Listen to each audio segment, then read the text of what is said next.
आज मैं आपसे ब्रेन ट्रेसी की बुक लक्ष्य यानी कि गोल से 10 टिप्स शेयर करने वाला हूँ। ये बहुत ही पावरफुल बुक है जिसे पढ़कर आप अपने लक्ष्य तक पहुँच सकते हैं। पर आगे बढ़ने से पहले अगर आप इस चैनल पर नए हैं तो चैनल को सब्सक्राइब कर लें ताकि आप आगे आने वाले सभी वीडियो से फायदा उठा सकें।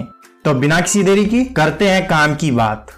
नंबर 1, अपनी संभावना का ताला खोलें। Unlock your potential. आप एक कबूतर को उसके बसेरे से बाहर निकालकर एक पिंजरे में रखते हैं। उस पिंजरे पर कंबल ढककर एक बक्से में पैक कर देते हैं और फिर उस बक्से को एक बंद ट्रक में रख देते हैं। आप किसी भी दिशा में 1000 मील चले जाएं और इसके बाद ट्रक खोलें, बक्सा बाहर निकालें, कंबल हटाएं और कबूतर को पिंजरे से बाहर निकाल दें। वो फौरन हवा में उड़ जाएगा और बिना किसी गलती के 1000 मील दूर स्थित अपने बसेरे की तरफ चल देगा। दुनिया के किसी भी अन्य प्राणी के पास यह अविश्वसनीय साइबरनेटिक लक्ष्य केंद्रित हुनर नहीं होता है सिवाय इंसान के। जब आपका लक्ष्य बिल्कुल स्पष्ट होता है तो आपको ये पता करने की जरूरत भी नहीं होती है कि यह कहाँ है या इसे कैसे हासिल करना है। आप ठीक ठीक क्या पाना चाहते हैं, बस इतना फैसला भर कर लेने से ही आप बिना किसी गलती के अपने लक्ष्य की ओर बढ़ने लगेंगे और आपका लक्ष्य बिना किसी गलती के आपकी ओर बढ़ने लगेगा। बिल्कुल सही समय और जगह पर आप और आपका लक्ष्य एक दूसरे से मिल जाएंगे।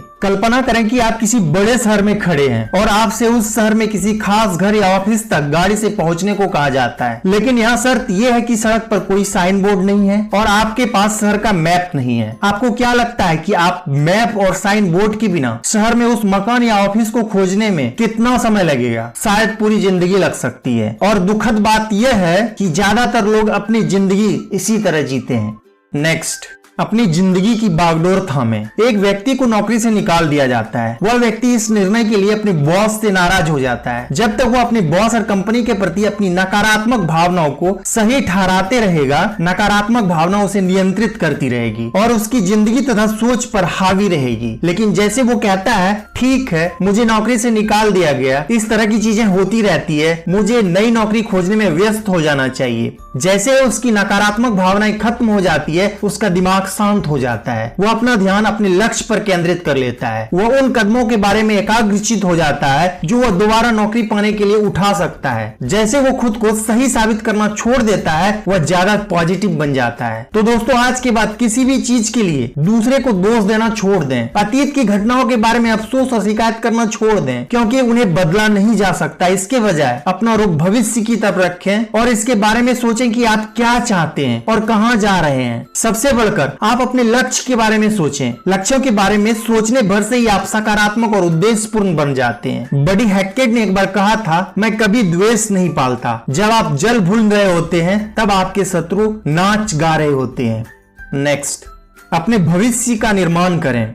आप वही बन जाते हैं जिसके बारे में आप ज्यादातर वक्त सोचते हैं। सवाल यह है कि लीडर ज्यादातर किस चीज के बारे में सोचते हैं? जवाब है, लीडर भविष्य के बारे में सोचते हैं। वो इस बारे में सोचते हैं कि वह कहां जा रहे हैं और वहां पहुंचने के लिए वह क्या कर सकते हैं। चार्ल्स गारफील्ड ने एक स्टडी किया जिसमें उन्होंने एक दिलचस्प खोज की। उन्होंने ऐसे लोगों का विश्लेषण किया जिन्होंने कई सालों तक अपने काम में सिर्फ औसत परिणामों को ही हासिल करने के बाद अचानक बड़ी सफलता हासिल कर ली। उन्होंने पाया कि उनमें से हर एक ने ब्लू स्काई थिंकिंग का इस्तेमाल किया। ब्लू स्काई थिंकिंग में आप कल्पना करते हैं जिस तरह आप साफ नीले आसमान को देख सकते हैं जिसकी कोई सीमा नहीं है, उसी तरह आपके लिए भी कोई सीमा नहीं है। तो आप कई साल आगे पहुंच जाते हैं और कल्पना करते हैं कि आपकी जिंदगी हर दृष्टि से आदर्श बन चुकी है। फिर आप पलट कर देखते हैं कि आज आप कहां हैं और खुद से ये सवाल पूछते हैं, मेरे आदर्श भविष्य को गढ़ने के लिए मैंने क्या किया होगा। फिर आप अपने दिमाग में वर्तमान तक लौटते हैं और पूछते हैं, इस पल के बाद मुझे क्या करना होगा ताकि मैं भविष्य में किसी समय अपने सारे लक्ष्य को हासिल कर लूं।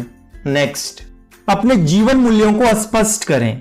बड़े होते वक्त कई लोगों को मुश्किल अनुभव हुए। वे मुश्किल दौर में फंस गए और गलत संगत में पड़ गए। उनका व्यवहार गैर कानूनी और बुरा था। कुछ को तो उनके अपराधों के लिए जेल की सजा हुई थी, लेकिन जिंदगी में एक निश्चित मोड़ पर उन्होंने खुद को बदलने का फैसला कर लिया। उन्होंने गंभीरता से सोचा कि वे भविष्य में कैसा इंसान बनना चाहते हैं। वे जिन जीवन मूल्यों के अनुसार जीते थे उन्हें बदलकर उन्होंने अपनी जिंदगी बदलने का फैसला कर लिया। इस निर्णय पर अडिग रहकर उन्होंने अपनी जिंदगी बदल ली और जो दूसरों ने किया वो आप भी कर सकते हैं। याद रखें, इससे कोई फर्क नहीं पड़ता कि आप कहां से आ रहे हैं, असल फर्क तो इससे पड़ता है कि आप जा कहां रहे हैं।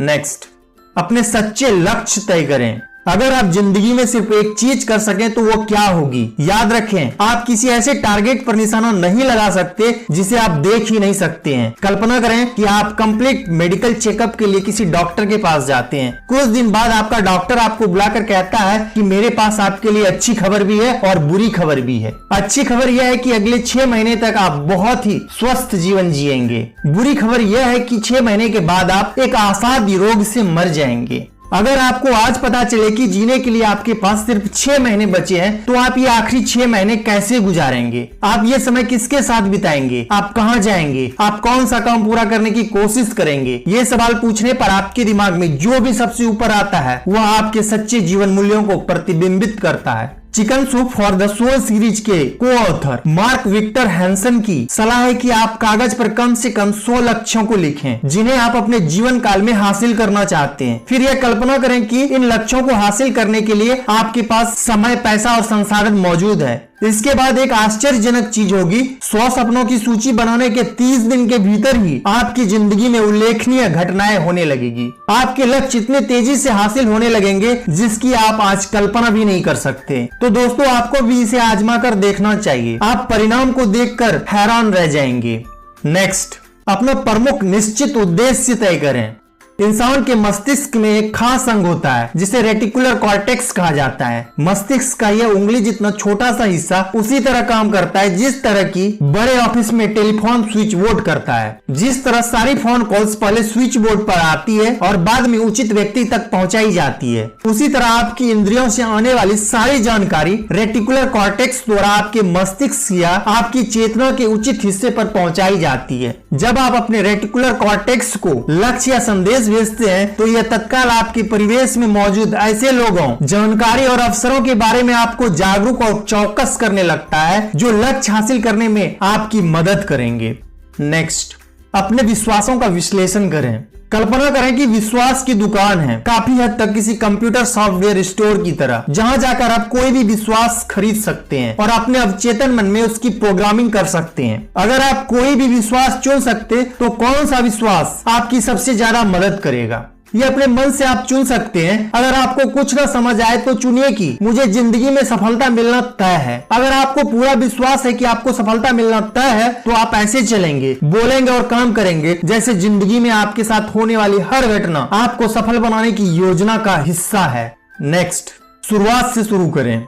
कल्पना करें कि आप किसी देश की लंबी यात्रा पर जाने वाले हैं। इसके लिए आपको सबसे पहले तो अपनी मंजिल चुननी होगी। फिर आपको नक्शा लाकर वहां पहुंचने का सबसे अच्छा तरीका खोजना होगा। हर दिन सफर शुरू करने से पहले आप नक्शे में अपनी स्थिति को देखेंगे कि आप कहां हैं और शाम तक कहां पहुंचना चाहते हैं। जिंदगी भी काफी हद तक ऐसी ही होती है। मिसाल के तौर पर, अगर आपने अपना वजन कम करने का फैसला किया है तो आपका पहला कदम अपना वजन तौलना होगा। उसके बाद आप लगातार उस वजन को इस बात पैमाना बना लेंगे कि आप अपने लक्ष्य को प्राप्त करने की दिशा में तरक्की कर रहे हैं या नहीं। अगर आपने एक्सरसाइज स्टार्ट करने का फैसला किया है तो आपका पहला कदम यह तय करना है कि आज की तारीख में आप कितना एक्सरसाइज कर रहे हैं और इच्छित रिजल्ट पाने के लिए कितने दिन तक ये एक्सरसाइज आपको करना है। नेक्स्ट, अपनी प्रगति मापें। स्कोर पता करने और उस पर करीबी निगाह रखने भर से ही उस क्षेत्र में आपका प्रदर्शन बेहतर हो जाएगा। उदाहरण के लिए, अगर किसी मीटिंग से पहले कोई आपको बताए कि आपका मूल्यांकन इस बात से होगा कि आप उस मीटिंग में हर बात कितनी अच्छी तरह से सुनते हैं, तो कुछ ही पलों में आपकी सुनने की योग्यता नाटकीय रूप से बेहतर हो जाएगी। आप मीटिंग के दौरान ज्यादा सावधानी और गौर से सुनेंगे क्योंकि आप जानते हैं कि मूल्यांकन का आधार यही है। इसी तरह आप जब भी कोई लक्ष्य चुनते हैं और अपने दैनिक जीवन में उस पर नजर रखते हैं तो उस क्षेत्र में आपका प्रदर्शन सुधर जाता है। नेक्स्ट, राह की बाधाओं को हटा दें। सफलता और उपलब्धि की राह की 2 प्रमुख बाधाएं हैं, डर और शंका। सबसे पहले तो असफलता, नुकसान का डर होता है जो ज्यादातर लोगों को कोशिश करने से भी रोकता है। लक्ष्य के बारे में सोचते ही ये डर उन पर हावी हो जाते हैं। दूसरी मानसिक बाधा है आत्मशंका यानी सेल्फ डाउट। हमें अपनी योग्यताओं पर विश्वास नहीं होता बल्कि शक होता है। हम अपनी तुलना दूसरों से करके सोचते हैं कि दूसरे लोग हमसे ज्यादा बेहतर, स्मार्ट और कार्यकुशल हैं। हम सोचते हैं कि मैं स्मार्ट और कार्यकुशल नहीं हूँ जितना सामने वाला है। हम अपने बड़े लक्ष्य हासिल करने की चुनौती के समक्ष अक्षम और हीन महसूस करते हैं। दोस्तों, आप अपने लक्ष्य को हासिल करने की राह में जरूरी चीजें जितनी ज्यादा सीखते हैं, आपको उतना ही कम डर लगेगा और उतना ही ज्यादा साहस व आत्मविश्वास महसूस होगा। जब आपने पहली बार कार चलाना सीखा था, आप शायद बहुत तनाव में थे और घबरा रहे थे क्योंकि आप गलत तरीके से कार चला रहे थे, लेकिन समय बीतने के साथ आप कार चलाने में माहिर बन गए। आज आप आराम से कार चलाते हैं बिना किसी डर या चिंता की। आप कार चलाने में इतने निपुण हो चुके हैं कि आप इसके बारे में सोचे बिना भी इसे अच्छी तरह से चला सकते हैं। यही सिद्धांत हर उस योग्यता पर लागू होता है जिसे आपको लक्ष्य हासिल करने के लिए सीखना है। दोस्तों, मैंने इस वीडियो में 10 चैप्टर कवर किया है। अगर आपको ये वीडियो पसंद आता है तो मैं इसका नेक्स्ट पार्ट भी बनाऊंगा। अभी के लिए इस वीडियो को लाइक कीजिए, शेयर कीजिए, चैनल को सब्सक्राइब कीजिए। अगर कोई शिकायत या सुझाव हो तो कमेंट करके हमें बताइए। तो मिलते हैं नेक्स्ट वीडियो में। Thanks for watching.